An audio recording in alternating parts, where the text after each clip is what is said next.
welcome to the 14th Sunscreen Video Podcast. I almost said 14th annual. But it is not the 14th annual. It is just the 14th week. Would it be amazing 14 years from now to go back and look at the first episode and see how different we all look? We all be bald like you. Yeah. I don't know. I kind of look consistently the same. Well, I'm Tony Armour, Executive Director of the Sunscreen Film Festival, and with me today are Superhero. But today's Superhero is not in his superhero gear. Superhero is ready for our Halloween episode. Yeah, I thought it was the Halloween episode. Why don't you stand up there, Superhero, and give us a little Charlie Brown. Charlie Brown today. Charlie Brown today. The rest of us did not dress up. I didn't even bother combing my hair today, hence the hat. But we are going to the Buccaneers versus Saints game today, so you know, taking it casual in the podcast. Brad Siberson, writer and contributor to the podcast, and Keith Armour, my brother today, who is just sitting in because he happens to be here because he's going to the game as well. So this is a very casual format for the podcast, but let me assure you that Keith does have ridiculous amounts of celebrity and film knowledge that that will be able to contribute greatly. So since this is Halloween coming up, we're going to make a Halloween episode here, and just basically strictly talk about you know, anything Halloween, horror film related, TV, that sort of thing. So, well, the thing that bothers me the most, like I said, because I have my Charlie Brown suit on today, and I asked Chastity as she was going out the door what she was going to be.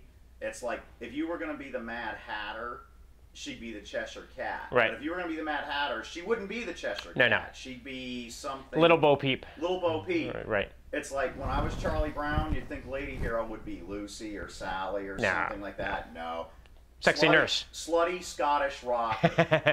What the heck does that have to do with Charlie Brown? Hang on, I'm picturing it in my head, so you'll have to give me a minute here. And then, and then the time that you were Magnum P.I., did Yes. she go as Zeus or Apollo or Higgins? Or Well, Higgins, that would have been classic. No. She went as Slutty Pirate. She was Madonna that year, I think. You know, she had leather corset on. No, when I was Magnum, she was Madonna. So because it was an 80s thing. Pictures. Okay, maybe she was Slutty Pirate that year, but Slutty Pirate or Slutty Gypsy.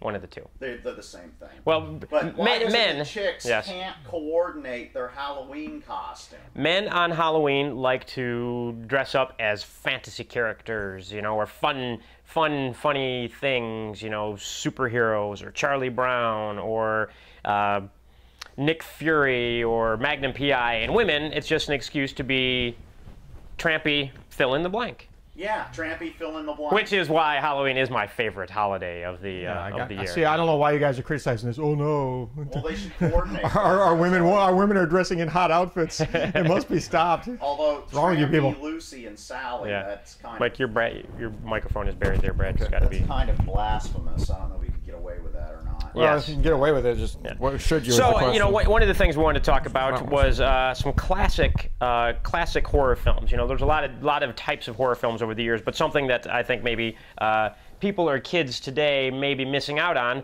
are the old classic Universal horror films. This is the Black and White Band trailer. I'm not sure, but it wasn't green, it wasn't red, it was for a black and white movie. Right. Black and White Band. Does that? I don't know. I think this may be like a recut of the trailer. But this is the Wolfman, starring Lon Chaney Jr. This is actually my favorite of all 1941. This is my favorite horror film of all time. This is bizarre in the fact that he's not killed with a silver bullet.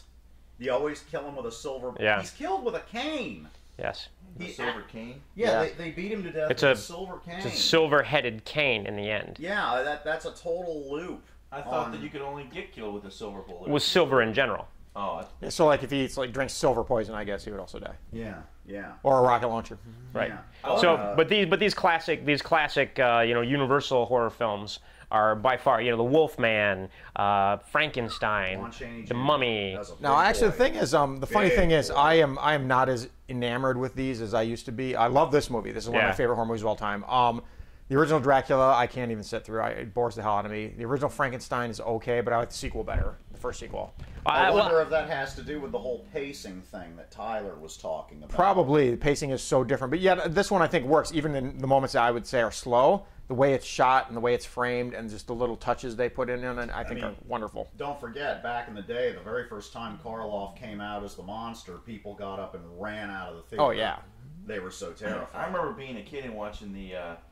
it was, you know, like on Channel 50, whatever, when we were kids and watched the Wolfman versus Frankenstein, and I thought that was like the coolest thing. Yeah. Wolfman versus Frankenstein. Lugosi played. Yeah.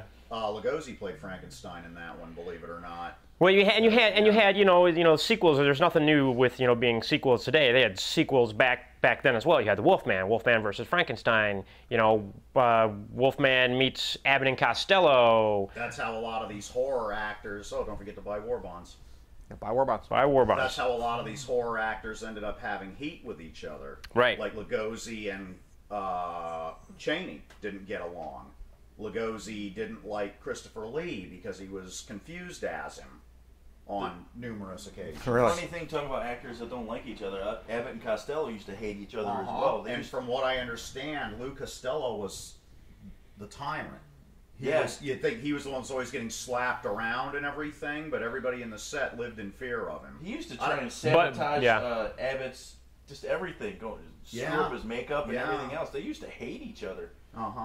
Now, the other one I didn't like of the classic originals is I didn't like the Mummy either. I think the Mummy's boring. It's been so long since I've seen the original Mummy. Because the original Mummy is just it's Karloff like lurking around, staring at you like some creep, and there's really not much to it. And the other ones when they got folklore. The other ones where they actually have an actual bandaged mummy stumbling around attacking people is a lot more entertaining. Now, Christopher Lee is the Mummy. Christopher Lee. Hammer films. He was athletic Mummy. I mean, you see the guys down here going, hey, trying to get out the door, and up here like 2 flights of stairs. He's running down. Christopher Lee busts the window open and jumps in as the Mummy, and he's coming down the stairs, and the guy's trying to get away from it. Yeah, he was athletic Mummy. I love those Hammer Mummy movies. Those are awesome. He decided to do it a whole different way. I mean, he was not creeping and I love the classic, the Mummy. The way there was the reboot of, or not, I wouldn't call it a reboot, but the Mummy movie that came out in late 90s. I love that film. Which is a great movie. It's very Indiana Jones. Yeah, it's fun. Meets the Mummy sort of thing. Well written. It's got a little supernatural element to it. But old school Mummy he was just going to choke you out. The Mummy would just get you, and he would just choke you, and you would die. There was no supernatural. There was no nothing. He was just a mindless, dead brute that was just gonna, there was no karate chopping and fighting, no nothing. You pump a bunch of holes in him. You just take the bullets and he you used just to be a king. That's the thing. Right. You think he would be more sophisticated. I think the worst one of those is when he's being controlled with the Tana leaves, and he has to have that juice to come to life. I remember that. Right. And there's one where they set him on fire to get rid of him in that one. Yeah, but at the end they set him on fire because he's crawling around like some worthless junkie snorting Tana leaves off the ground while everybody's running around. They set him on fire like you're fucking drunk. No wonder I remember that. Got no pity for you whatsoever. They didn't do too many zombie movies back in the day, did they? They did a few. Not at all. It was not a big thing. The very first one. Well, no, wait, that was vampires. I was going to say Last Man on Earth, which was based on I'm Immortal. Oh no, it's I Am Legend. I Am Legend. Pardon me, but that was vampires. Yeah, there's actually Vice and vampires. I Walked with a Zombie and White Zombie, but those are they're just not Omega that Man, great. That wasn't zombies, that was albinos. Yeah, Omega Man. They sort of it was, post-nuclear war mutant sort of stuff. Basically, this is a this is a Hammer Mummy film. Hammer Mummy film. Yeah, I think that's Christopher Lee. Yeah, this is Christopher Lee. I actually watched a zombie movie yesterday that was kind of interesting. They did it a different way. I think it was made 2008. It was called Exit Humanity, and actually it was mummies in the Civil War era. Zombies in the Civil War? Zombies in the Civil War. It was mixed genre, as we've talked about before. Anything where you mix genres is a lot of fun. It was pretty cool. I mean, I didn't get to the end of it, but this guy pretty much, he had to shoot his wife in his head because she turned a zombie, and then his son taking whatever like that, and then he's going through the forest, and then his son's a zombie, so he's got to kill his son, and then he burns his son's ashes, and then he promised his son he was going to take him to some lake or so there was the premise to try and get his son's ashes to this lake, and then he had this super crazy friendly horse. His horse was his only friend, and then his horse got bit by zombies, and then he had to shoot his horse in the head. Well, you know, the interesting thing was, you know, zombie. The zombie originally, what a zombie really was a basically Caribbean, you know, voodoo kind of thing with the dust. Right, where they would bring the dead back to life with pufferfish poison. Right, and it wasn't anything where if you got bit by a zombie, you became a zombie. Now you know what's we're talking old school zombie movies, and there were some white zombie and such. And it was just the undead, the dead rising and walking, but you couldn't become a zombie. They usually use them to to share crops and stuff. They really weren't, you know, running their errands. Right. But there's a movie that is constantly mocked. If you look up like bad movie websites and stuff, they always make fun of, called the original title was either Voodoo or Zombie or something really basic, but it got slapped on a double bill and they gave it a more exploitive name for the drive-ins called I Eat Your Skin. And it's this old school zombie movie where they're just raising zombies on this voodoo island, black and white, 57 I think. But I'll tell you, it's got a terrible reputation, but it's so much fun. It starts out with the hero who's a novelist, surrounded by women at the pool who all adore his books, and he's just this like crazy womanizing smart aleck pimp.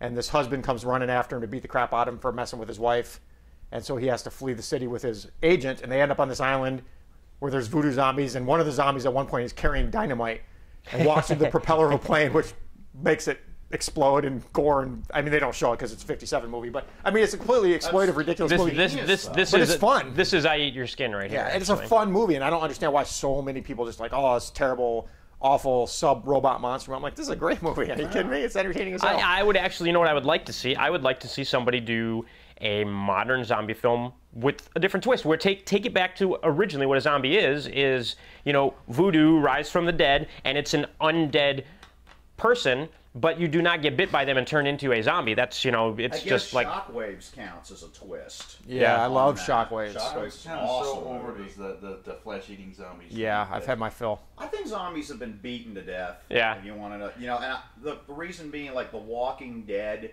is the capstone. I enjoy it. Be of the end of the zombie. Well, the problem is the relative success of that. It means I was flipping through the cable at Key's house the other day looking for just a horror movie to watch for Halloween, and both I think it was Chiller, Sci-Fi, one of them was zombie movie, and they're all new. They're all been made in the last 4 or 5 years. Yeah. Like, oh, please. Well, and you know, and it's easy. Were so depressing. And it's easy to do. Oh. Of course, we did watch Jason Goes to Hell last night. That's better. Yeah, that's awesome. But you know, the thing is, you know, zombie movies are one of those things that your independent filmmaker who manages to raise $50,000 from his uncle and his dentist, the best friend. Yeah. You know, what are they going to do? They're going to make a zombie. It's cheaper to put zombie makeup on somebody than it is to build a big monster. It's cheap. Or do CGI. Horror always sells. You know, they can do. You know, come up with some spear gun deaths. You know who? Interestingly enough, you know who came up with that whole zombie-esque 28 Days Contagion type of plot? The earliest one I can find before Night of the Living Dead even is I think it does predate Night of the Living Dead. Is the guy who invented the Smurfs, Peyo. Do you know him? Yeah. There is a story that has not been published in the States, or I think they did make a cartoon on it, but they changed it, where one of the Smurfs gets bitten and turns black and is evil. They changed it. I do remember that. And it was called the Black Smurfs. They changed it to purple Smurfs in the States for the racial issue. But Papa Smurf is making a potion that's going to turn them all back, and one of them bites him, but he throws the last thing in the potion, and it blows up. And it blows up and turns them all blue again. Yeah, but he turns one black, and they all kind of like, and it was written in the early '60s, I think. Yeah, as a comic book. And then they made it into one of the shows. Right, but they changed it from black to purple Smurfs because they didn't want it to sound like it was some racial, make it a racial issue. But I remember the story. But yeah, it's really good. I mean, Smurf bites one, he becomes one, and he bites the next one, and the contagion moves through the whole Smurf people, and they all at the end, like Dale said, all get zombie Smurfs. And then they come and saturation bomb the city. No, that was much later. Commercial on there. Oh, the UNICEF. It's for the UN or something like that. Find that. So UNICEF saturation. I swear to God. What is this now? It's a commercial for the UN, and the Smurf village gets saturation bombed. Yeah, they give. And then the UN has to move in and help. But it's really depressing and bizarre. I don't find it depressing. I find it hilarious. I find the Walking Dead books depressing. That's the thing about zombie that I don't like. Maybe that's why I like Giant Monsters so much better. But every zombie story, and especially the Walking Dead books, is about what pieces of crap humans are. And the zombies just they're like Christmas ornaments. They stand in the background and go, yeah. They don't do it, but the people are garbage. Especially in The Walking Dead. They're garbage. They go to this town and the guy's got his daughter chained up who's a zombie, and they make normal people fight amongst themselves in gladiatorial games instead of trying to help each other. It's horrific. It was yeah, it's depressing. That's gruesome. So instead, as you were saying here, you are obviously a huge giant monster fan, a Japanese giant monster fan specifically. Let me see if I can find something a little better than that clip. That's not a great clip. The reason giant monsters don't really fit into the Halloween or horror genre, the reason they're their own genre, I saw this stand-up comedian one time who said it best. Jason reaches through the window and grabs someone and yanks him out by the neck. Oh, Godzilla raids again. I think, or is that Godzilla? This is a tribute, 1954 to 2004, so it's going to be a mixture. But you don't picture Godzilla sneaking up on someone. Sure, it's not scary. He doesn't need to. It's not scary. It's not scary. It's just like... It's like, sure, break out all the tanks. Here I come. You got a whole day's notice. I'm walking through Tokyo Harbor. I'll be ready for you when you get there. But he's not scary. Yeah, he's a force of nature. It's not a horror giant film, monsters necessarily. are a typhoon. They're a hurricane. They're a tornado. They're not something demonic or scary. It's not creepy. Or something like that. A TV show in the 70s where it was Gorosaurus. an Asian or Chinese where the guy was a superhero and he always fought Ultraman. Was that what it was? Yeah, that show's been in first run since 1966. And he had like a shiny silvery suit. Yeah, Ultraman. One of the longest. Like huge monsters. I never got, when I was a kid, for some reason the station that Ultraman was out would not come in on our television because we didn't have cable. You guys, so annoying. People up north don't know about it. I'm surprised that you do, because people up north don't seem to know about Ultraman. If you're from the south, the west, or Hawaii, you know all about up Ultraman. north they had Johnny Sacco and his flying robot. Right. Yeah, and it felt like it was random. Like you couldn't like on Tuesdays at 9 a.m. Ultraman. You didn't know when it was going to be on. It was like you would get lucky and be like rolling the dice.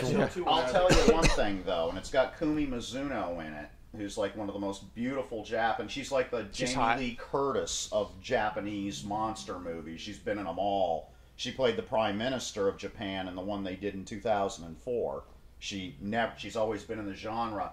They did a film called Attack of the Mushroom People. I've seen that. To prove that they could do horror. Really? And that movie, it's a creepy movie. It's weird. Social statement. It's drug addiction. It's running. It's horrible. It's creepy. I bought a Japanese subtitled version of it for my buddy Jason Smith a few years ago because he remembered it, and he's a zombie expert. He's read World War Z. He's the one I used to borrow the books from, the Walking Dead books from. Mm-hmm. He's got all the zombie survivalist stuff. He knows how long their bodies stay animated, why they freeze.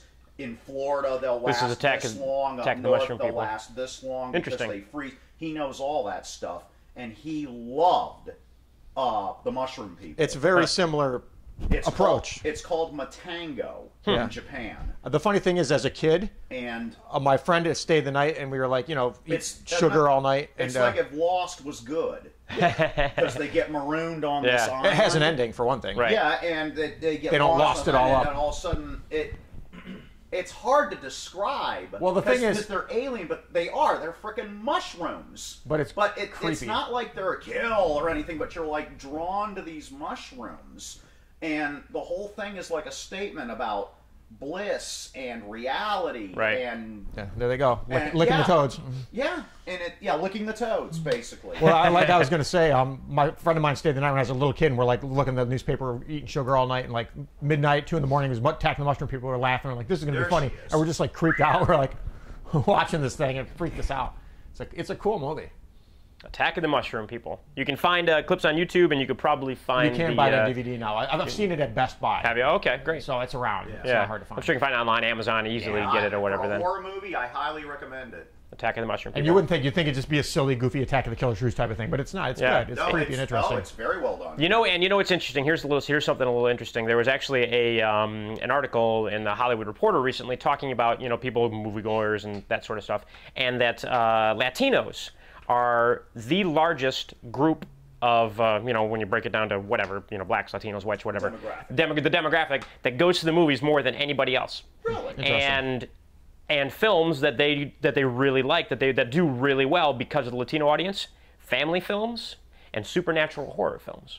They love supernatural horror films. They kind of invented Halloween, didn't they? With kind of Day of the Morte, the original Halloween down there. Yeah.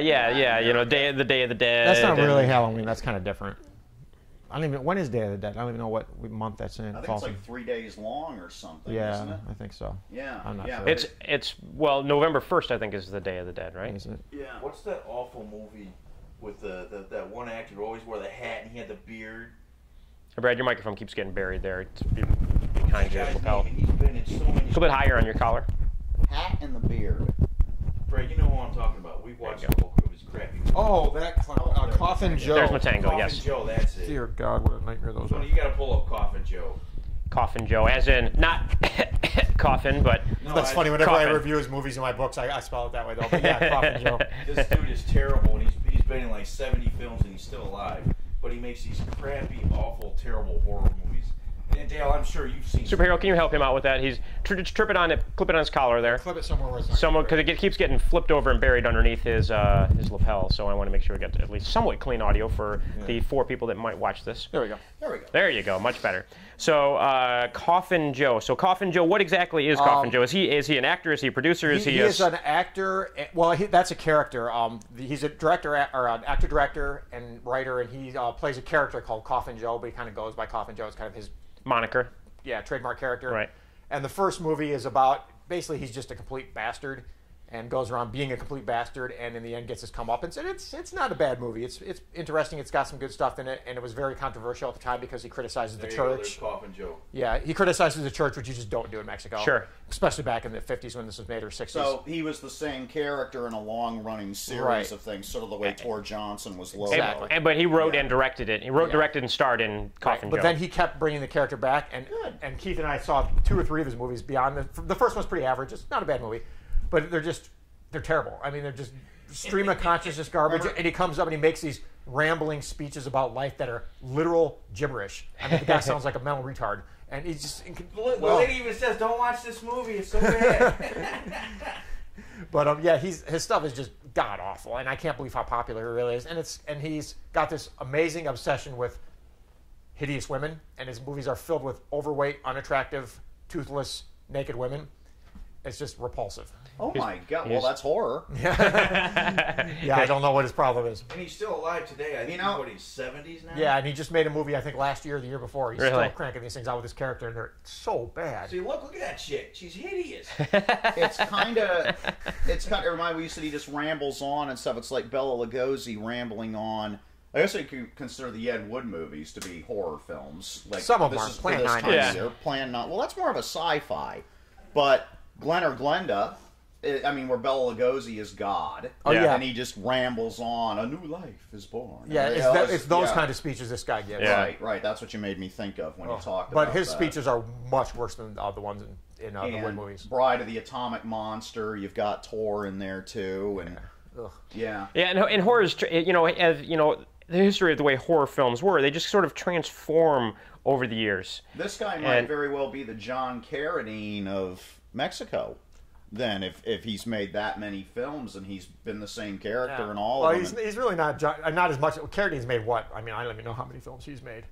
Because if he's He's probably had he's had less than a dozen films. I know maybe it's like 6 or something like that, but still, it's a long running thing with this character, and he's fairly famous and semi-popular. But I don't understand why anybody likes his movies. They're just the first one's okay, and then after that, it's like I challenge your power. I deny your existence. I'm going to eat meat every day. Look how it's just going on and on.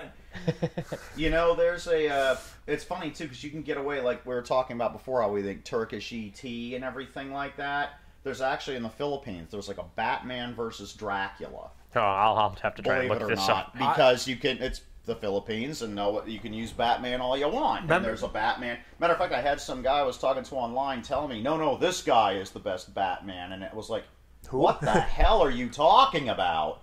And it was the Filipino Batman. That movie, just before I forget, 3 Dev Adam I was telling you about, where Spider-Man's evil and he fights Captain America. This and the is wrestler, the is on YouTube in its entirety right The Filipino Batman for you right here. Okay, yeah. Oh, cool. And if I remember correctly, it's Batman versus Dracula. Isn't it? I don't know. I could have sworn the film is actually called Batman versus Dracula. I would watch Batman. Well, actually, there's a American cartoon. Wasn't there Batman versus Dracula? Yeah, I was going to say. It's really gory too. I was really surprised.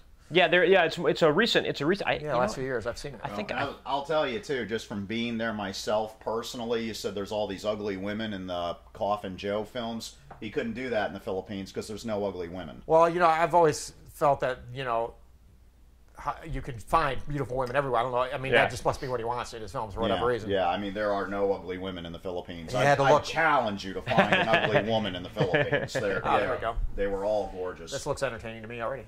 There you go. That's the Filipino Batman right there.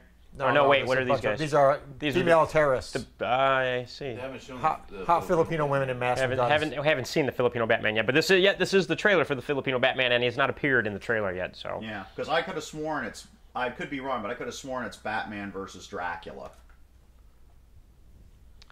Well, this is the Filipino Batman. The title of it, the Filipino Batman Amazon's footages. Oh, this is him versus the Amazons. Yeah. Huh? So, but I can't. I don't see a. There is a Batman versus Dracula cartoon, which is decent. Yeah, it's not bad actually. It's pretty good. I think it's available on Netflix. I was really surprised when I saw it because it was it's from DC. It's pretty current. There's a scene where the Joker gets vampirized and raids a blood bank, and Batman attacks him, and they get in a fight, and his blood bottle's just broken all over, and he's dropping on his knees, licking blood off the floor. And you're like, really? Who? It's an anime style. Who did the Dracula's voice in there? Was it Chris? They had to get somebody that used to play Dracula. I don't know. It was anime. It was done in very. You either get Christopher Lee or somebody like that to do the voice. Yeah, I don't know who they got. Yeah, I don't know who they did. But that was weird. And I also, have you ever seen the Marvel Comics Dracula, Tomb of Dracula? Yeah. Did you see the cartoon, the anime they made of that in the 70s? No. It's called Dracula, Sovereign of the Damned. Batman versus Dracula. There's a Batman sign. Oh. Well, that was the. That's I remember ridiculous.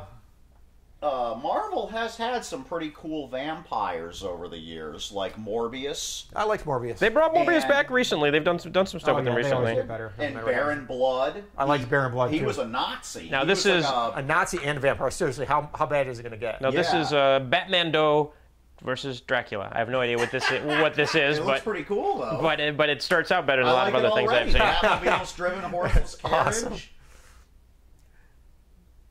I don't know what's going on here. He's sucking the life out of. Here comes Batman. There's Batman. This is the first we've seen this, so I have no idea what this is. Ooh. Uh-oh.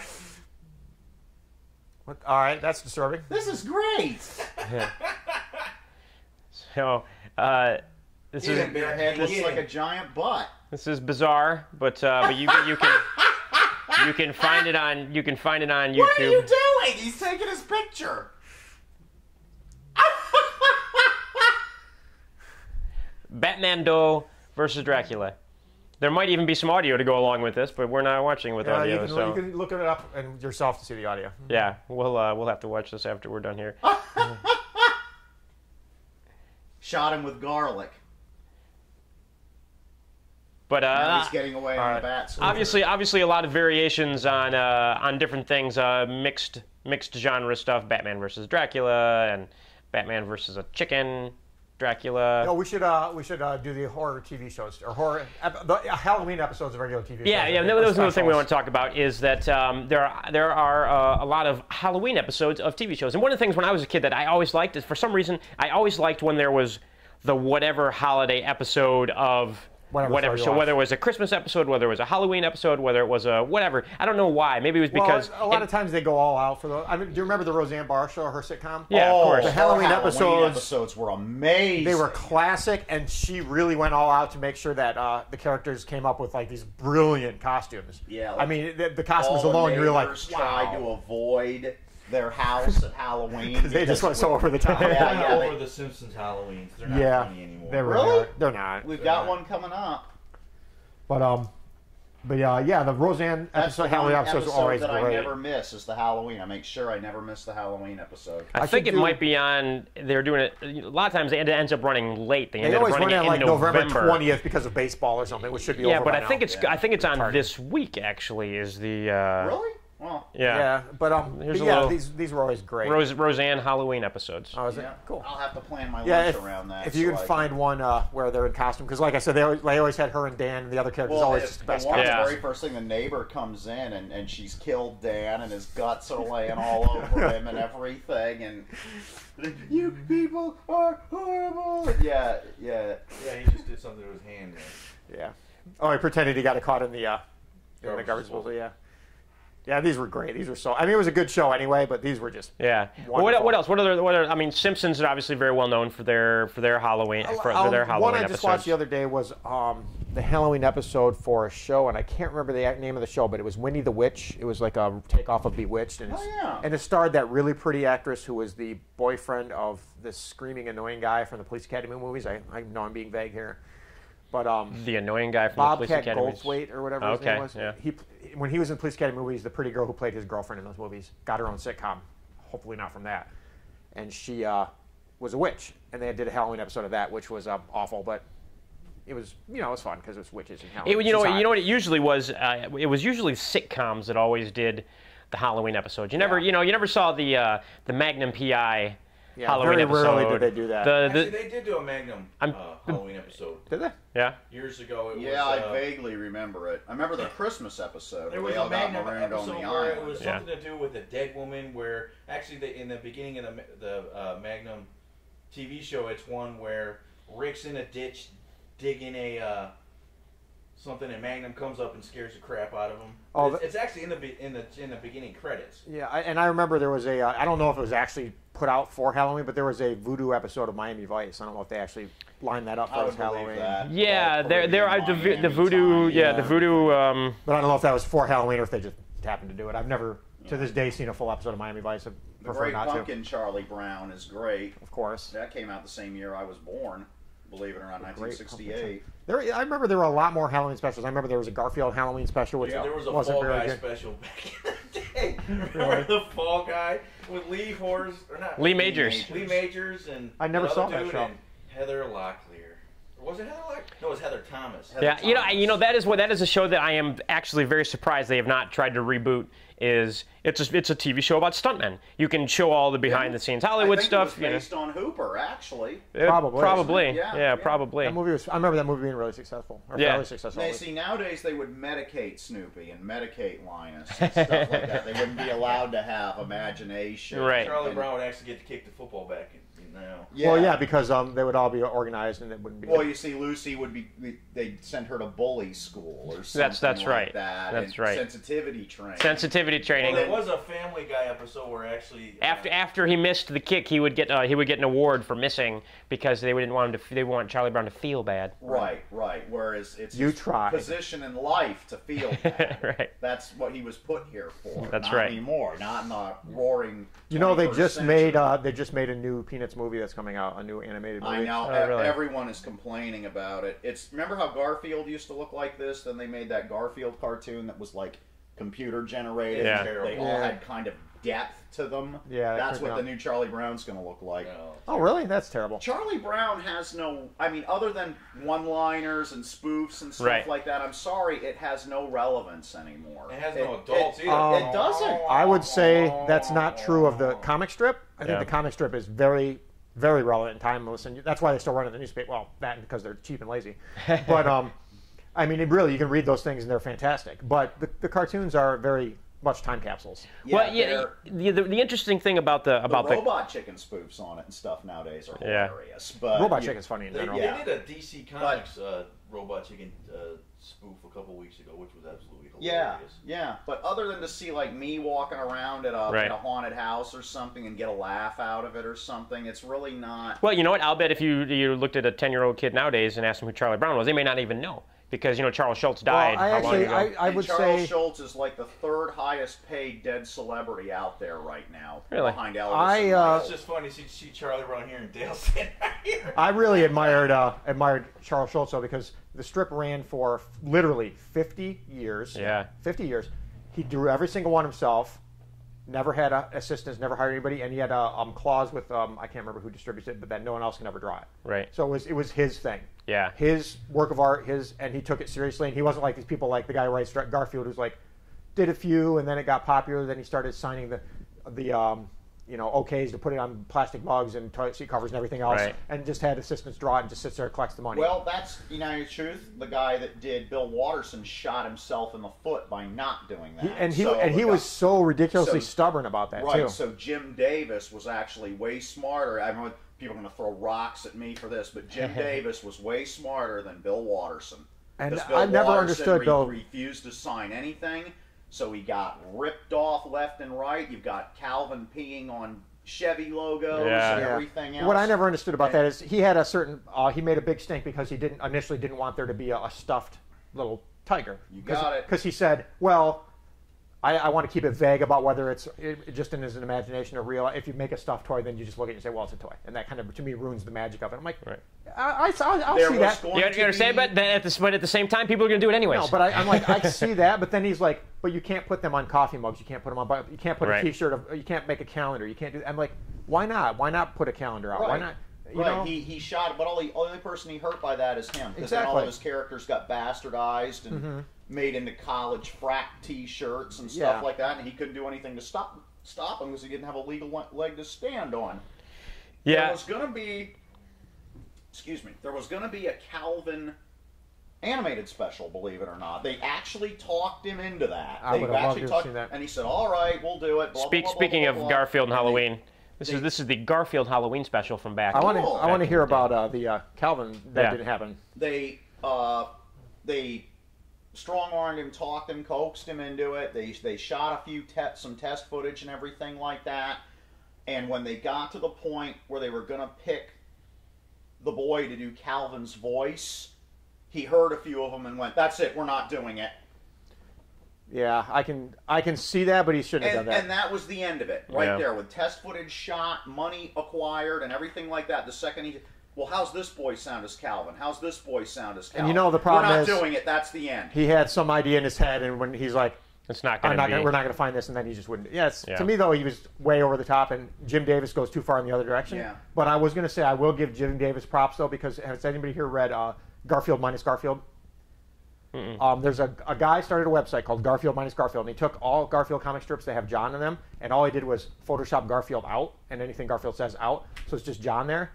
And when you read them, it just comes across like this lonely, slightly insane loser guy just sitting in his apartment talking to himself. He was. But it's alternately hilarious and depressing beyond words. Right. And Jim Davis thought it was so funny that he authorized a book and gave that guy co-authorship, and they put a book out called Garfield minus Garfield, which you can buy at any bookstore. That's great. That is cool. And it was very cool of him, so I give the man props. That was because most people would have just said, Pam, cease and desist, and he's like, no, this is funny and this has value, which it does. Here's to hilarious. Jim Davis. Yeah. Here's to Jim Davis. And so he good for him. His lampooners, pain. Yeah. Well, you know what? And just like, if you are going to do anything that is going to be in the public eye or for public consumption, you can't take yourself too seriously. Right. If you are like, this will not happen, I can't do this, you're not going to do this with my character, you can't do this, it has an artistic integrity that we can't ruin it. It's like, you might as well not be or do what you can't be a cartoonist, don't be a musician, don't be an artist, don't be an actor. Calvin and Hobbes was so cutting edge, and it holds up today. And matter of fact, Karen's nephews want me to read them Calvin and Hobbes before they go to Calvin bed. Hobbes They got one of the is wonderful. It's a shame it's gone. Yeah, but he was too artsy for his own good. And you know what really scares me about that is someone interviewed him recently, and this to me is actually why, in a way, I'm glad that he quit. Somebody interviewed him semi-recently, 4 or 5 years ago, and they asked him, if he'd ever do it again. And he's like, I can't predict the future, so I won't say I will or I won't, but I will say that when I go back and read my old strips that I wrote, I just look at them and I see the work of a much, much younger man. And he said it just in this kind of weird way where he like almost, you can tell his head's not there. He's become so cynical in his, I don't even know if it's cynical. He knew when to give it up. There's a day when you gotta realize, you know, it's time to step out of the ring. You know, Right, or you right. end up like Jake the Snake Roberts or something Yeah. like that. It's time to. True. I mean, you don't want to still be doing stuff like High and Lois or Dagwood, Blondie, 20. Yeah. No, it was written in the 20s, Circus. and it's still around. Family Circus is still Oh around. God. Yeah. Family exactly. Circus, you want to talk about creepy holiday specials. They never did a Halloween. Oh yeah, but I remember their specials. They were. I have them on DVD. Yeah. Dead grandpa comes back to help him find the Christmas tree. I'm like, bizarre beyond words. Or the one where they do something that hurts the baby's feelings, and the baby hides, and they think he's run away, and all the kids are sitting there wondering where he is, and they're imagining him hitching on the expressway, and then Jeffy imagines him floating on this raft with sharks jumping out. PJ out there. I got to admit, the best lampooning of that I ever saw was on that other comic strip, and the guy Bill Keane that did Family Circus liked it. Oh yeah, he had a good sense of humor about it. What's the name of it? I'll say it's called Foxtrot. Oh, where they have the little boy with the iguana. Yeah, he Foxtrot. drew his own. Right. And Not Me, the demon, possessed Jeffy, and he went through the house and killed everyone. And his father says, I like how you traced his progress with the black dots through the house. You know what's another really weird comic strip thing I discovered recently? I was doing some research, and I found out, everybody knows Beetle Bailey, right? Oh, yeah, of course. The guy who draws Beetle Bailey, apparently, just for fun, like he's hanging around with his friends, he draws dirty X-rated Beetle Baileys just for fun to show his friends. But he let them publish a book of them in Germany. And they're all normal, and then the German translation is in the bottom. So if you're an English speaker and you don't speak German, you can buy it, and they're just there in the original form. I was in the military. Trust me, there's a lot of X-rated that goes on, and especially in Germany. Well, but you wouldn't think everywhere but the U.S. The U.S. is Yeah. so puritanical. You know, everywhere else in the world, you can in Europe you can have women showering on TV and commercials. You know, for shampoo, and there they are topless. Hardly anyone gets their hands on a newspaper anymore, and this Beetle Bailey is why it stands out with me.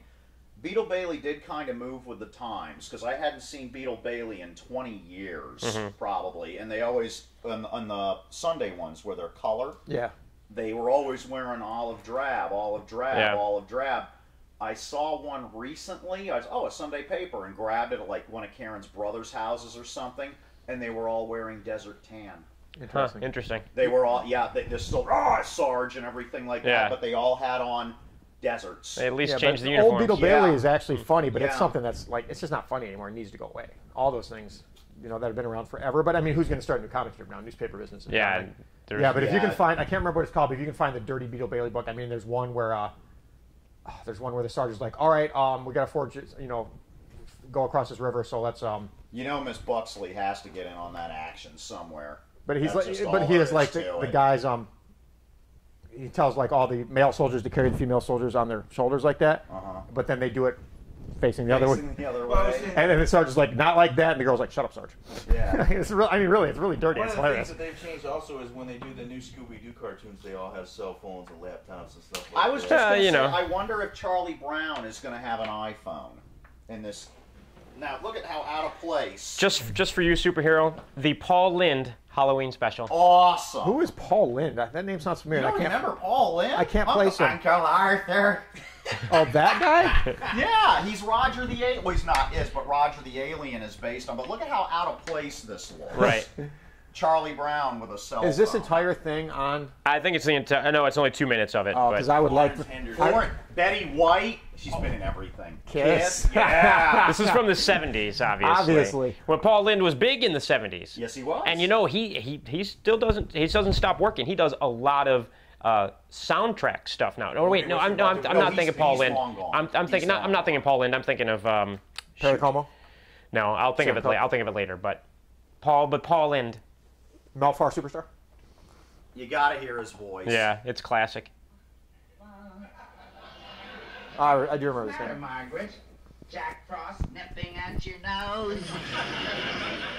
Mr. Lynde, I've been your housekeeper for 15 years. So will you trust me when I tell you something? Of course, Margaret. It's not Christmas. Why don't you go dust?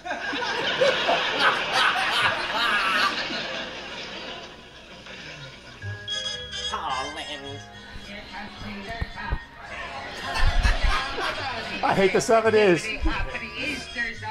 Well, everybody was fucking whacked out of their mind on drugs back in the 70s. So. Imagine like a creepy, demonic Easter bunny.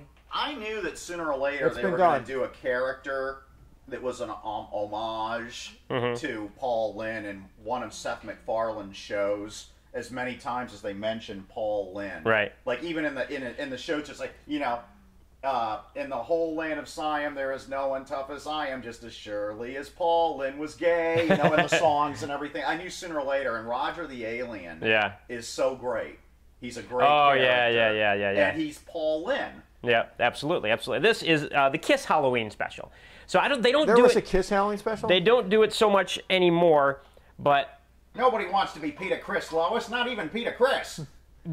But back in the Not me. Oh, that is our timer, letting us know that we've hit the 45-minute mark on the podcast. I don't know, but I hope I look as good as Paul Stanley when I'm his age. Yeah, well, and this exactly the same. This was the thing in the 70s, and everybody had a Halloween special. There was a Halloween special after Halloween special. Kiss had a Halloween special. The Paul Lynde Halloween special. 80s, well, this is probably the 80s, but Gene added some brackets to the armor and stuff, but Paul Stanley, boy, he still looks. I always heard he was gay. I don't know if it's true or not. This is a parody or something. Thank God. Well, this is the Kiss Halloween special. No, it's a parody. I think. I don't think it's real. Thank God. No one kidnapped Santa. That doesn't rock. That is. I think that's Mad TV. I think you're right. It is Mad TV because it's Fox, and that chick used to be on other stuff. She used to be. No, what you need to find is Kiss and meets the Phantom of the Park. Gene Simmons has said that's a good Halloween movie. I've never seen it. I can never find a copy of it. Great Halloween movie, and Gene Simmons swears to God that they will make a sequel to it the second they can figure out the ending of the first one. Well, then we're probably safe. They even sit around and watch it now, and they're like, I have no idea what's going on here. But they swear they'll make a sequel the second they figure out what happened at the end of the first one. I heard they hate that movie. No, he loves it. Really? But the sequel, when they figure out what happened, because the villain turns Christmas old and they're like, Family what Guy the hell does that have to do with anything? I do need to find a copy of this. Yeah. And watch This it. Christmas special on Family Guy, was that an actual cartoon episode, or was that just something they made up on Family Guy? That was one of the sketches, and Paul and Gene did their own voices for it. But there's not an actual Kiss cartoon where they save Christmas with Santa. No, there was. They did their own voices for it. It was great. Funny. The Archies probably saved Christmas at some point, though. I don't know why Peter Criss doesn't, and I do know why Ace Frehley doesn't. He does not get along with Gene Simmons at all. I heard this interview on YouTube. He showed up on Gene Simmons' front step in a Nazi uniform, like an SS. Sieg Heil and everything like that, because he knows that he's Jewish. Obviously, and everything like that. He did not get along with him at all. Interesting. At all. Yeah. You want to try to find that Smurfs thing to go out on? I looked. I could not find it. I'm surprised. Oh wait, you know what? No, wait, was I was looking for something else. I'm sorry. Robot cats. Was it? It was. Oh no, the Smurfs UN one. Yeah. I looked for that. Did you try UNICEF? Try UNICEF. Try Smurf Village Bombed. I thought it was UNICEF. That'll be the best way to get it. Smurf Village Bombed, which is totally awesome. That'd be a good thing to go out on. Yeah. Oh, here we go. And as we finish up today, this is the Smurf Village. It's a very happy place, as you can see. Hey-o, like you said. But bad things sometimes happen to good people in good places, Yeah. even to the Smurfs. Hopefully to the Smurfs. So, happy Halloween, everyone. We hope you enjoy the Smurfs getting bombed. No, we are enjoying it.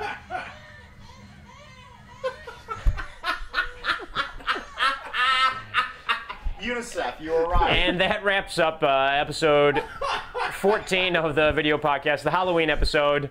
Random, as usual. Hope you enjoyed, and maybe all three of you will be back next week for number 15. Good grief.